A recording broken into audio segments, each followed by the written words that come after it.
Everyone, welcome back to my channel আর welcome back to my another blog.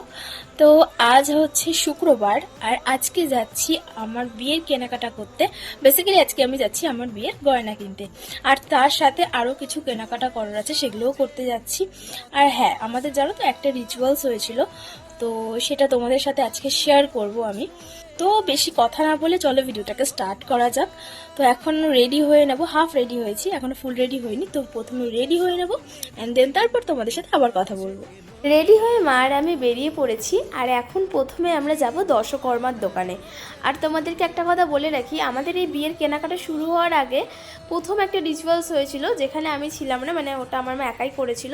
সেটা হচ্ছে দশকর্মা ভাণ্ডার থেকে কিছুটা চাল, 5টা কড়ি আর 5টা সুপরি এনে একটা লাল কাপড়ে বেঁধে রেখেছিল। তারপরেই আমরা কেনাকাটা শুরু করতে পেরেছিলাম। তো আজকে দশকর্মা ভাণ্ডারে এসেছি বিয়ের কুলো নিতে, তারপর সিঁদুর কৌটো, গাছ কৌটো এগুলো নিতে এসেছি। কারণ কি, পৌষ মাসে আমরা কিছুই করতে পারবো না, তাই জন্য যতটা পারা যায় সব কিছু আমরা এই মাসের মধ্যেই আমাদের করতে হবে। আর এখানে গাছ কৌটোগুলো না মনের মতো ঠিক পাচ্ছিলাম না, তাই জন্য গাছ কৌটো নেওয়া হয়নি। আর এখানে কিন্তু স্টোনের গাছ কৌটোও দেখেছিলাম, কিন্তু এগুলো আমার একদমই পছন্দ হচ্ছিল না। আমি চাইছিলাম যেরকম সেখানে এরকম ছিল না। আর খৈদানের কুলোর জন্য আমার এরকম প্লেন কুলো দরকার, কারণ এর উপরে আমি নিজের মতো করে কালার করব। তো আমাদের কুলো টুলো নেওয়া কমপ্লিট হয়ে গেছে। আর এখন আছি গড়িয়া স্টেশনে, এখন যেতে হবে সোনারপুরে, সোনার গয়নার দোকানে। আর যাওয়ার রাস্তাতেই মায়ের সব থেকে পছন্দের জিনিস, সেটা হচ্ছে ভুট্টা ভাজা, যেটাকে আমরা পপকর্ন বলে থাকি। তো সেটা মায়ের খুব পছন্দের। আর এটা দেখো, মা খুব ভালো করে দেখছে যে এটা কীভাবে করছে ওনারা। তো এখানে ভুট্টা নেওয়া এখন কমপ্লিট হয়ে গেছে। আর একটা কথা তোমাদেরকে আমি বলছি, এই সোনার দোকানে যেখানে গেছিলাম, এখানে না ভিডিও করা বারণ। তাই আমি কত কষ্টে ভিডিও ফুটেজ নিয়েছি, তোমরা জাস্ট দেখলে বুঝতে পারবে। এক একটা জায়গায় পুরো আমি ওপেনলি নিয়েছি, তখন ওরা বলেছে যে ভিডিও করা বারণ, কেন নিচ্ছেন। তো আমি তো ইউটিউবে অনেক সোনার দোকানের ভিডিও দেখি, যারা ভিডিও করতে কোনো বারণ করে না, কোনো প্রবলেম নেই। বাট আমি জানি না এখানে কি সমস্যা। তো দেখো গয়নার কালেকশনগুলো, এখানে কিন্তু সত্যি বলতে গয়নার কালেকশনগুলো খুবই দারুণ, ভীষণ সুন্দর কালেকশনগুলো। ইয়ারিং থেকে শুরু করে ফিঙ্গার রিং সবই দুর্দান্ত। বাট আজকে কিন্তু আমি নিতে গেছিলাম আমার একটা বিয়ের জন্য নেকলেস, তো তাই জন্য আমার শুধু নেকলেসগুলোর দিকেই চোখ যাচ্ছে। আর এখানে সব কটা কালেকশানই ভালো, শুধু ভিডিও করতে দেয় না, এটা একটু আফসোসের।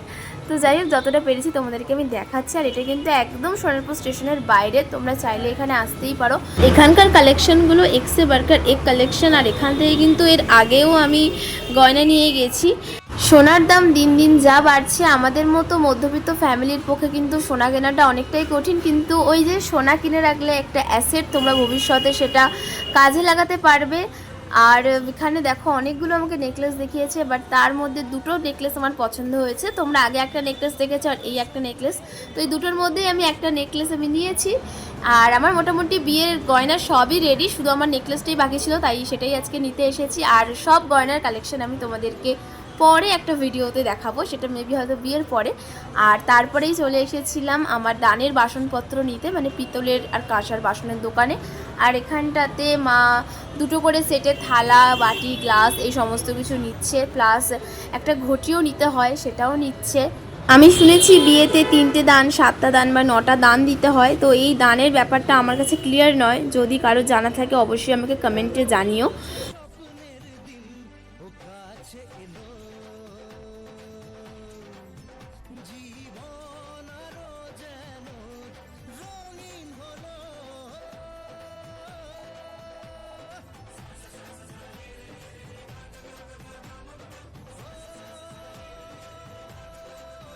আজকের মতো শপিং আমাদের কমপ্লিট। আর তারপরে চলে গেছিলাম গরম গরম মোমো খেতে। আর তোমরা কিন্তু জানিও তোমাদের ব্লগটা কেমন লাগলো। আর হ্যাঁ, অবশ্যই কিন্তু একটা লাইক, সাবস্ক্রাইব আর কমেন্ট করে দিও। তোমাদের সাথে দেখা হবে পরের একটা ব্লগে। আজকের ব্লগটা খুবই ছোট ছিল, তো তোমরা অবশ্যই কিন্তু জানিও কেমন হয়েছে। তো টাটা।